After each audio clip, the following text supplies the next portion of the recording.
அனைவருக்கும் வணக்கம். நான் உங்கள் பிரவீன். ஷார்ட்கட் சீரீஸில் பார்க்க போகிற ஷார்ட்கட் என்னென்னா டைம் அண்ட் ஒர்க் அவுட் பார்க்க போகிறோம். இப்போ நமக்கு கொஸ்டினை கொடுத்துருக்காங்கன்னா ஏவும் பியும் சேர்ந்து ஒரு வேலையை 30 நாள் பண்ணுறாங்க, ஓகேவா? இப்போ ஏ மட்டும் அந்த வேலையை தனியாக 50 நாள் பண்ணுறாங்கன்னா அப்போ பி அந்த வேலையை தனியாக முடிக்கிறதுக்கு எவ்வளோ நாள் கேட்குறாங்க. ஸோ ஓகேவா, இப்போ இந்த மாதிரி மெத்தட் சம்ஸ்க்கு, அதாவது ஃபார் எக்ஸாம்பிள் ஏ பியும் ஒரு வேலையை ஃபார் சம் டேஸில் முடிக்கிறாங்க.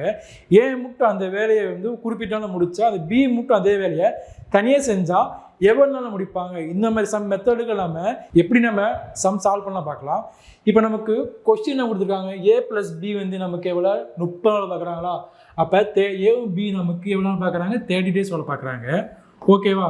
நெக்ஸ்ட்டு ஏ மட்டும் நமக்கு எவ்வளோ நாள் பார்க்குறாங்க? 50 டேஸ் வேலை பார்க்குறாங்களா? அந்த 50 மல்டிப்ளை பண்ணிக்கலாம், ஓகேவா?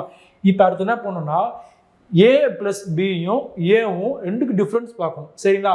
30க்கு 50க்கு நம்ம டிஃப்ரென்ஸ் எவ்வளோ இருக்குது? நமக்கு 20 இருக்கா? அந்த 20 நம்ம கீழே டினாமினேட்டர் போட்டுருங்க, ஓகேவா? இதை போட்ட பண்ண ஃபஸ்ட்டு நம்ம நார்மல் டிவிஷன் மெத்தட் சால்வ் பண்ண முடிஞ்சு, ஓகேவா? இந்த 0 0 கேன்சல் பண்ணிடலாமா? ஓகே. நெக்ஸ்ட் என்ன பண்ணலாம்? இந்த 1 2 அடிச்சோன்னா நமக்கு 25 வருமா? ஓகே. அப்போ 3 × 25 நமக்கு எவ்வளோ வரும்?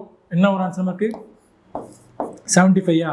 இதுதான் சம்மோட ஆன்சர். அப்போ பி மட்டும் அந்த வேலையை முடிச்சிருந்தா எவ்வளோ நாள் முடிச்சிருப்பாருன்னா 75 டேஸ் எடுத்திருப்பார். டைம் ஒர்க்கில் இந்த மாதிரி மெத்தட் சம்ஸை நீங்கள் இந்த மாதிரி மெத்தடில் அப்ரோச் பண்ணினா நீங்கள் ஈஸியாக சால்வ் பண்ணி முடிச்சலாம்.